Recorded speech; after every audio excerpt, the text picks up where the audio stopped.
नमस्कार प्रिय दर्शकों, कॉस्मिक लैब चैनल में आपका स्वागत है। आज कथा कहानी में आज की कहानी है, जब लाश लेकर शंकराचार्य के सामने आ गई आदिशक्ति। आदि शंकराचार्य ने ब्रह्म सत्यम जगत मिथ्या का विचार देकर जिस अद्वैतवाद की बात की, उसके मुताबिक दुनिया में ब्रह्म ही सत्य है, जगत मिथ्या है। जीव और ब्रह्म अलग नहीं है। असल में ब्रह्म तो जीव के ही भीतर है, लेकिन अज्ञानता की वजह से जीव उसे समझ नहीं पाता। शंकराचार्य का यह मत दुनिया भर में लोकप्रिय हुआ। 7वीं 8वीं सदी से लेकर आज तक लाखों करोड़ों साधु संत उनके इस विचार को फॉलो करते आ रहे हैं। दुनिया में अद्वैतवाद ने उन्हें एक महान दार्शनिक की ख्याति भी दिलाई, लेकिन एक ईश्वर के अलावा किसी और का अस्तित्व न मानने के सिद्धांत पर चलने वाले अद्वैतवाद के प्रवर्तक को भी आखिर शक्ति के आगे झुकना पड़ा था। शक्ति उपासना के प्रति उनके झुकाव को लेकर लोक में अनेक कथाएं प्रचलित हैं। इसी तरह की एक कथा देवभूमि उत्तराखंड के लोक की भी है। हुआ यूं कि 8वीं सदी में शंकराचार्य गढ़वाल के श्रीनगर पहुंचे। वहां लोगों ने उनको बताया कि यहाँ का श्रीयंत्र मानव बलि लेता है।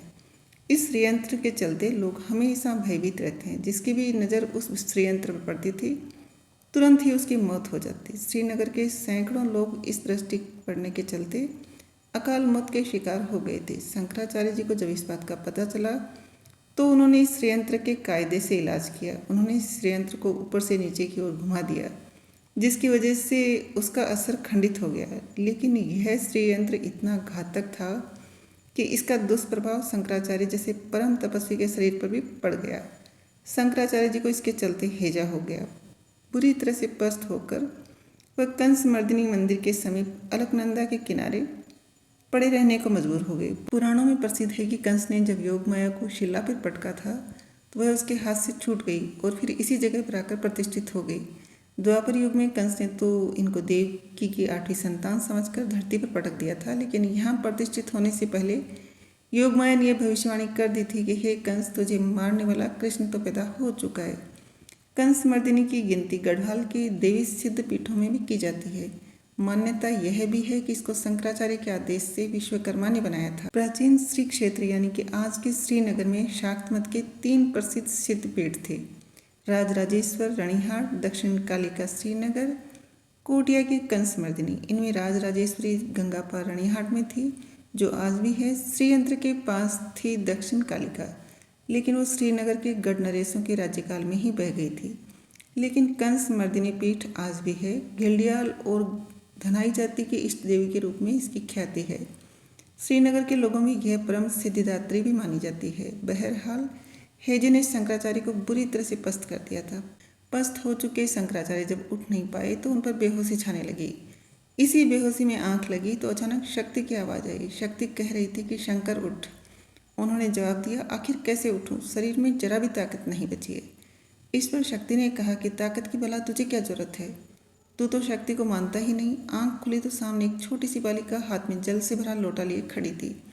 उसने शंकर से पूछा, पानी पियोगे?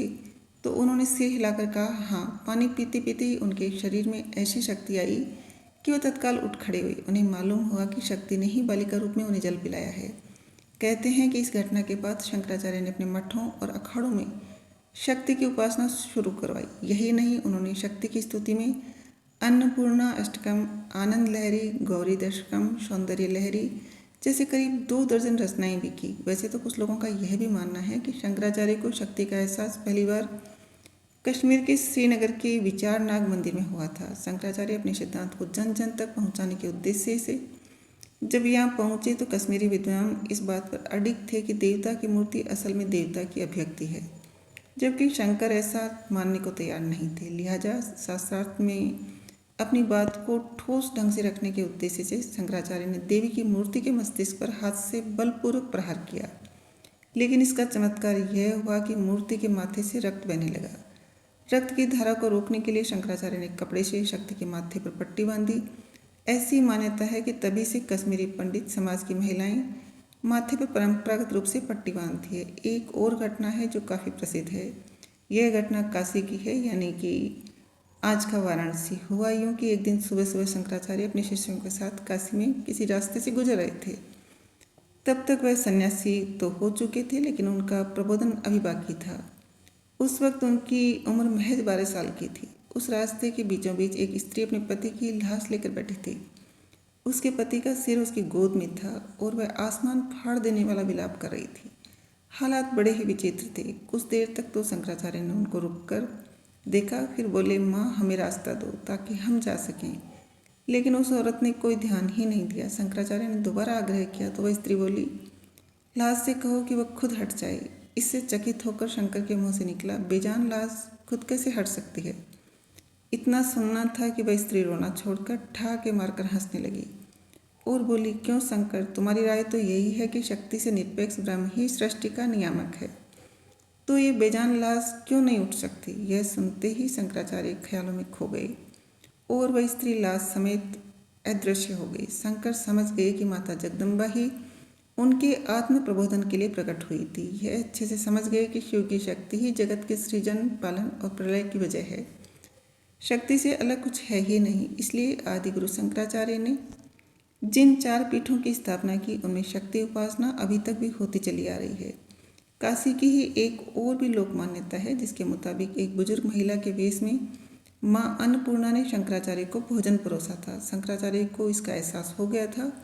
वह तत्काल उनके सामने नतमस्तक हुए और यहीं उन्होंने अन्नपूर्णा स्तोत्र की रचना की। ऐसा माना जाता है कि आदि शंकराचार्य जी के बाद नाथ संप्रदाय के गुरु गोरखनाथ और स्वामी रामकृष्ण परमहंस ऐसे संत हुए जिन्हें शक्ति के एक रूप काली के दर्शन हुए। दंत कथाओं में तो यहाँ तक है कि गोरखनाथ ने अपने तपोबल से काली को निगल लिया था और विनती करने पर ही बाहर निकाला।